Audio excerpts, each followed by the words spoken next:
संतोष देशमुख प्रकरण होऊनही बीडमध्ये हैवानियत सुरूच आहे असं अंजली दमानिया यांनी म्हटलेलं आहे। बीडच्या आष्टीमध्ये संतोष देशमुखांसारखी आणखी एकाची हत्या झाली आहे। बीडमधली परिस्थिती ही हाताबाहेर गेली असं अंजली दमानिया यांनी म्हटलंय। मुख्यमंत्र्यांनी आता तरी बीडवर अधिवेशनात बोलावं असं त्यांनी म्हटलंय।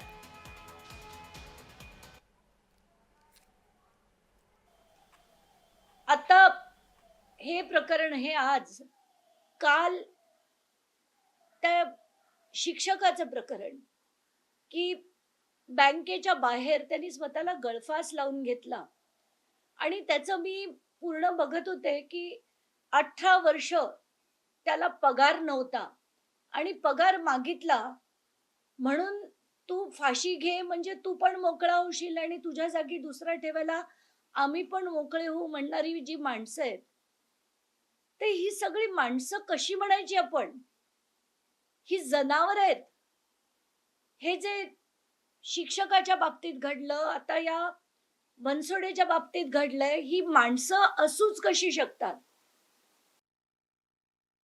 कसले पालकमंत्री? एकदा ते गेले बीडला, कुठली ते पालकमंत्री पदाचं ते काय करतायत त्यांनी सांगावं की ही जी सगळी प्रकरणं आहेत, हे जे सगळ्यांचे प्राण गेले त्यांची नावं तरी माहिती आहेत का पालकमंत्र्यांना? त्याच्यावर काय कारवाई केली, कोणाला निर्देश दिले? ही नुसती पद भूषवायची आहे, त्यांना कोणालाही काम करायचं नाहीये। आणि एकदा जाऊन आले बीडला, त्याच्यानंतर आपण एक चकार शब्द त्यांच्याकडनं ऐकलेला नाहीये।